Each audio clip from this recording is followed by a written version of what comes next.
ये पकड़। एक तो मंडी में जानवर ढूंढना भी अजाब है, बड़ी मुश्किल से ये एक बकरी मिली है। लेकिन सेठ आप तो बकरा लेने आए थे, पर ये बकरी। बस ये मुझे पसंद आ गई तो मैंने खरीद ली। बाकी लगाएंगे शाम में चक्कर। अभी मुझे बहुत गर्मी लग रही है तो मैं घर जा रहा हूँ। ये रिक्शे में लेके आ जा।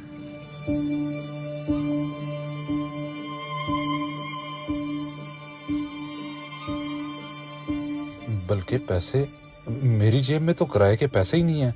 सेठ जी, सेठ तो चले गए, अब मैं घर इतनी दूर कैसे जाऊंगा? सारी मेरी गलती है।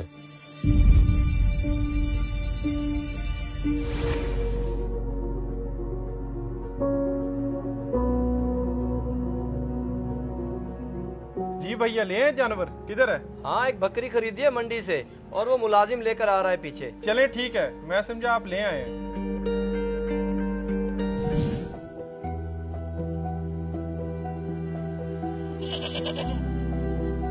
असलम, अंदर आना जरा। किधर लगा के आ रहा है इतनी देर? सेठ जी, असल में मेरे पास किराए के लिए पैसे नहीं थे, तो बकरा इतनी दूर से पैदल लेके आ रहा हूँ, तभी देर होगी। तो तू मुझसे किराया ले लेता। एक तो तुझे भूलने की आदत है। मेरे जहन में तरह तरह के ख्याल आ रहे थे कि पता नहीं कहाँ रह गया। माजरत सेठ साहब, आइंदा ऐसी गलती कभी नहीं होगी। चल ठीक है, जल्दी से सारे काम निपटा ले। कल ईद है तो तुझे आने की जरूरत नहीं है। ईद अपने बीवी बच्चों के साथ गुजारी। जी ठीक है सेठ जी, मैं कर लेता हूँ सारे काम।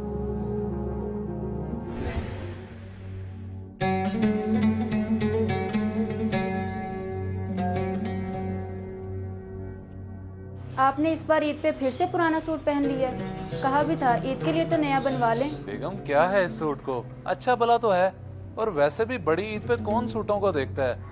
तुम लोगों के सूट बन गए, मेरे लिए इतना ही काफी है। आप और आपकी बातें हर ईद पे यही सुनती हूँ। अच्छा, बातें हुए, दोपहर के लिए कोई सब्जी लेते आइएगा। सब्जी ईद वाले दिन? बेगम, तुम्हें नहीं पता कि आज के दिन तो हमारे घर इतना गोश्त आ जाना है कि रखने की कोई जगह नहीं होनी। शायद आप भूल रहे हैं, पिछली बार हमारे घर में कहीं से गोश्त नहीं आया, सिर्फ एक घर से आया था, और मुझे नहीं लगता इस बार वहाँ से भी आए, इसलिए आप सब्जी ही लेते आइएगा। नहीं नहीं, तुम बस अल्लाह पे यकीन रखो, इंशाल्लाह कहीं ना कहीं से जरूर गोश्त आ जाएगा। अब मैं चलता हूँ, ईद की नमाज से मुझे देर हो रही है।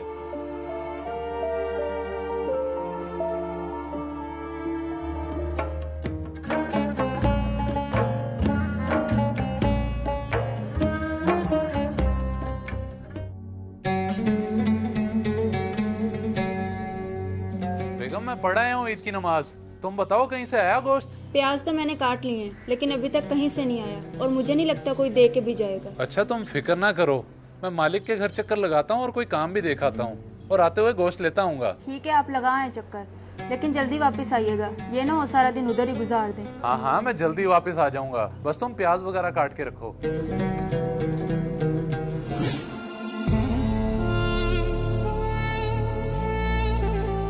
सेठ जी, ईद मुबारक। अपने जानवरों की कुर्बानी हो गई है? खैर मुबारक। माशाल्लाह से 2 की कुर्बानी कर ली है, अभी ये रहता है। लेकिन ईद वाले दिन की तो मैंने छुट्टी दी थी। तू क्या लेने आया है? जी सेठ जी, मुझे आपने छुट्टी दी थी, लेकिन मैंने सोचा कि ईद का दिन है, आपके घर कोई काम ना हो, इसलिए चला आया। अच्छा, काम के लिए आया है या फिर गोश्त चाहिए? अरे नहीं नहीं, मैं गोश्त की नियत से नहीं आया, मैं तो काम के लिए आया हूँ। अगर कोई काम है तो मुझे हुक्म करें। काम? अच्छा, वो 3 शापर पड़े हैं फ्रिज में गोश्त के, वो उठा ले जाके। जी ठीक है सेठ जी, मैं उठा लेता हूँ, बहुत शुक्रिया आपका। किस बात का शुक्रिया? इतना गोश्त तेरे लिए नहीं है, वो उठा के सेठ हसन, अली और शहबाज के घर दिया। अच्छा जी ठीक है सेठ, मैं दे आता हूँ।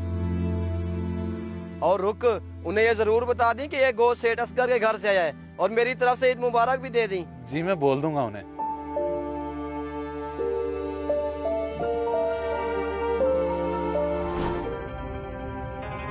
इतना सारा गोश्त असगर ने मेरे घर भेज दिया? जी जी, सबसे ज्यादा गोश्त उन्होंने आपके घर ही भेजा है, और वो तो आपको ईद मुबारक भी बोल रहे थे। खैर मुबारक, लेकिन ये गोश्त मैं नहीं रख सकता, क्योंकि मेरे घर तो पहली 2 कुर्बानियाँ थी।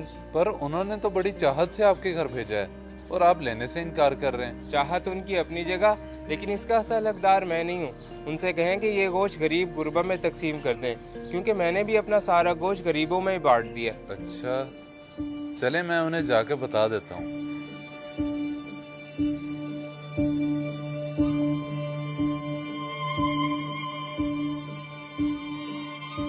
बल्कि 1 मिनट, ये इतना सारा गोश्त है, मैं मालिक को क्यों दे रहा हूँ वापस? क्यों ना अपने घर ले जाऊं? ईद का दिन है, मेरे बच्चे खा लेंगे।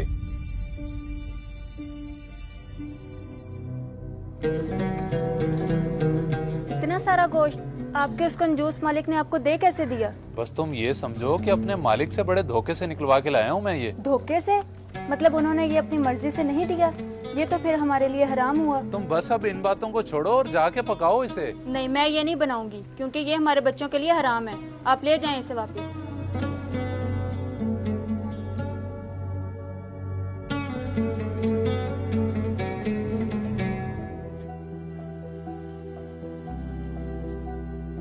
सेठ जी, अली और शहबाज साहब ने तो गोश्त रख लिया है, लेकिन हसन साहब ने गोश्त लेने से इनकार कर दिया है। इनकार कर दिया है? लेकिन क्यों? क्या कह रहे थे वो कह रहे थे कि हमारे घर तो पहले ही 2 कुर्बानियां हैं, आप ये गोश्त किसी गरीब को दे दें। गरीब को दे दें? चल तो ऐसा कर, ये गोश्त जाके बीबी जी को दे दे, वो फ्रिज में रख लेंगी, बाद में काम आ जाएगा हमारे। जी ठीक है सेठ, मैं दे देता हूँ।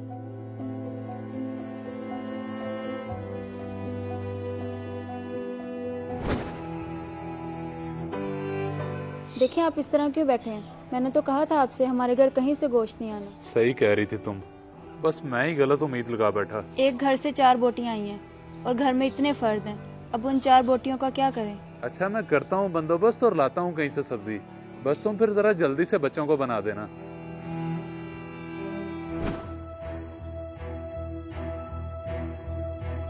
भैया सारे घर से स्मेल आ रही है, फ्रिज में जितना गोश्त रखा हुआ था सारा खराब हो गया। सारा गोश्त खराब हो गया? लेकिन वो कैसे? कल से इतनी लोड शेडिंग हो रही है, गोश्त तो खराब होना ही था। अब बताएं इसका करना क्या है? वो तो था भी इतना सारा गोश्त। असलम, जा गोश्त उठा के बाहर फेंका और फ्रिज की अच्छे से सफाई कर दी।